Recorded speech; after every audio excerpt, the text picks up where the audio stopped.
안녕하세요. KBB 한국 불교방송 읽어주는 불교 설화 이야기 전설편 신현정입니다.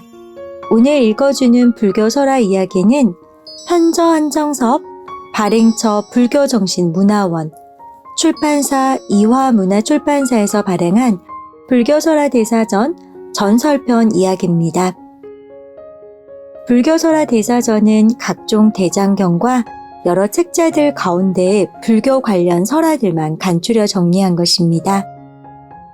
그럼 지금부터 KBB 한국 불교방송 읽어주는 불교 설화 이야기 시작하겠습니다.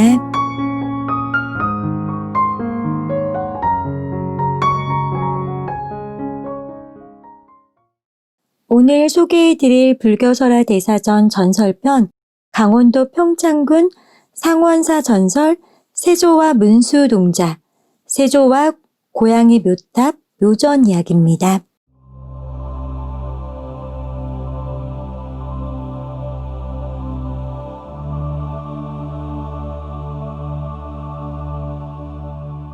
마마, 정신 차리십시오.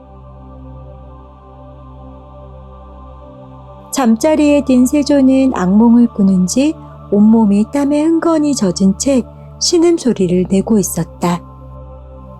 옆에 누웠던 왕비가 잠결에 임금의 신음소리를 듣고 일어나 정신 차릴 것을 권하니 잠에서 깨어난 세조는 크게 한숨을 내쉬었다.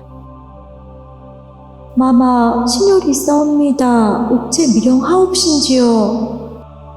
세조는 대답 대신 혼자 입속말을 했다. 어비로구나, 어비야. 마마, 무슨 말씀이세요? 혹시 나쁜 꿈이라도 꾸셨는지요? 중전, 신기가 몹시 불편하구려. 방금 꿈에 현덕왕후 혼백이 나타나 내 몸에 침을 뱉지 않겠소. 원, 저런. 꿈 이야기를 하며 다시 잠자리에 들었으나 세조는 잠을 이룰 수가 없었다. 어린 조카 단종을 업어주는 모습이며 생각하기조차 꺼려지는 기억들이 자꾸만 내리를 맴돌았다. 이튿날 아침, 이게 웬일인가. 꿈에 현덕왕후가 뱉은 침자리마다 종기가 돋아나고 있다니 세조는 아연 실색했다. 종기는 차츰 온몸으로 퍼지더니 고름이 나는 등 점점 악화되었다. 명의와 신약은 모두 효험이 없었다. 임금은 중전에게 말했다. 백약이 무효이니 내 아무래도 대차를 찾아 부처님께 기도를 올려야겠다. 그렇게 하시지요. 문수도량인 오대산 상원사가 기도처로는 적합할 듯 하옵니다. 왕은 오대산으로 발길을 옮겼다. 월정사에서 참배를 마치고 상원사로 가던 중 장엄한 산세와 밝은 계곡물 등 절경에 취한 세조는 불현듯 상감벽수에 목욕을 하고 싶었다. 자신의 추한 모습을 신하들에게 보이고 싶지 않아 늘 어이를 풀지 않았던 세조는 그날도 주의를 물린 채 혼자 계곡물에 몸을 담그고 목욕을 즐겼다. 그때였다. 숲속에 놀고 있던 조그마한 동자승이 세조의 눈에 띄었다. 이리 와서 내 등 좀 밀어주지 않으련. 동자승이 내려와 등을 다 밀자 임금은 고맙다는 인사와 함께 단단히 부탁의 말을 일렀다. 그대는 어디를 가서든지 임금의 옥체를 씻었다고 말하지 말라. 대왕도 어디 가서 문수보살을 챙겨냈다고 말하지 마시오. 이렇게 응수한 동자는 호련히 어디론가 사라져 버리고 말았다. 왕은 놀라 주위를 살피다 자신의 몸을 보니 몸에 종기가 씻은 듯이 나온 것을 알게 됐다. 왕은 크게 감격했다. 황공하자마자 화공을 불러 자신이 본 문수동자를 그리게 했다. 기억력을 더듬어 몇 번의 교정을 거친 끝에 실제와 비슷한 동자상이 완성되자 상원사에 봉안토록 했다. 현재 상원사에는 문수동자 화상은 없고 얼마 전 다량의 국보가 쏟아져 나온 문각 문수동 자상이 모셔져 있다. 또 세조가 문수동 자상을 침견했던 월정사에서 상원사로 갈라지는 큰 길목 10km 지점은 임금이 그곳 나무에 의관을 걸었다 하여 각거리 또는 관대거리라고 부른다. 병을 고친 이듬해 봄 세조는 다시 이적의 성지를 찾았다. 상원사에 도착한 왕은 곧바로 법당으로 들어갔다. 막 예불을 올리는데 어디선가 벼랑간 고양이 한 마리가 나타나 세조의 골룡포 자략을 물고 자꾸 앞으로 목각을 잡아당기는 것이 아닌가 이상한 예감이 든 왕은 밖으로 나왔다. 그리고 병사들을 풀어 법당 안팎을 샅샅이 뒤지게 했다. 아니나 다를까 불상을 모신 탁자 밑에 3명의 자객이 세조를 시해하려고 시퍼런 칼을 들고 숨어 있었다.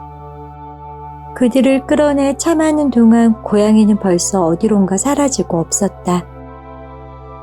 하마터면 죽은 목숨을 구해준 고양이를 위해 세조는 강릉에서 가장 기름진 논 500섬지기를 상원사에 내렸다. 그리고는 매년 고양이를 위해 제사를 지내도록 명했다. 이때부터 절에는 묘답 또는 묘전이라는 명칭이 생겼다. 즉 고양이 논 또는 고양이의 밭이라는 뜻이다.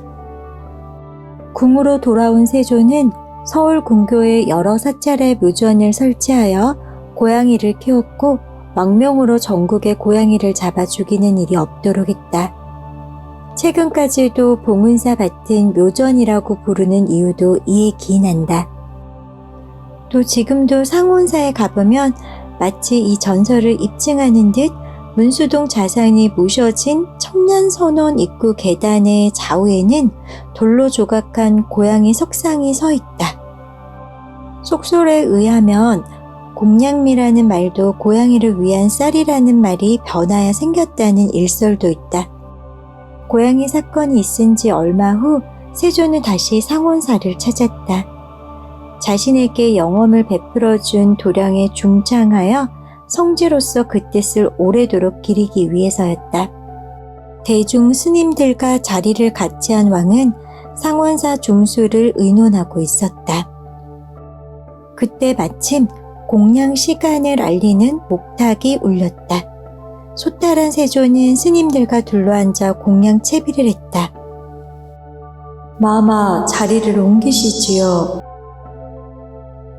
아니요, 대중 스님들과 함께 공양하는 것이 과인은 오히려 흡족하오.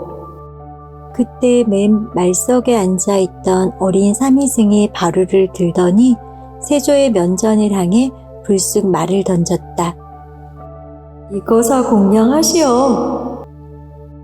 이거사는 이것을 강조하여 이르는 말로 이 사람을 몹시 낮추어 이르는 말이다.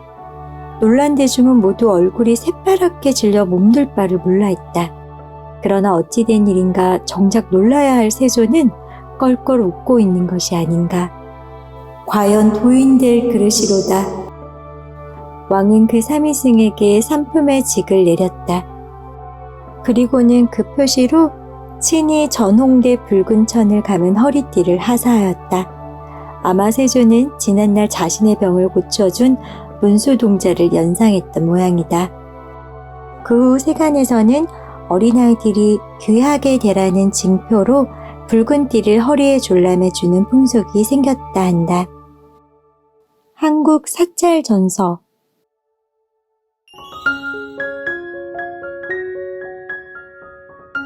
여러분, KBB 한국 불교방송 읽어주는 불교 설화 이야기는 여기까지입니다. 오늘 읽어드린 불교 설화 대사전은 각종 대장경과 여러 책자들 가운데 불교 관련 설화들만 간추려 정리한 것입니다. 우리는 이 책을 통해 모든 존재의 인연 과보와 채성여공을 볼 수 있으며 착하고 아름답고 진실한 인격을 완성하고 이 세계를 극락 정토화할 수 있는지 그 단서를 깨달을 수 있는 지침서입니다.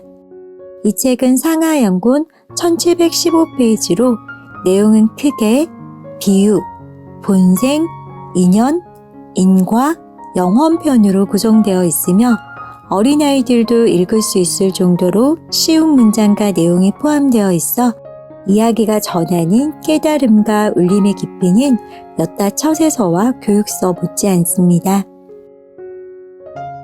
함께 해주셔서 감사합니다.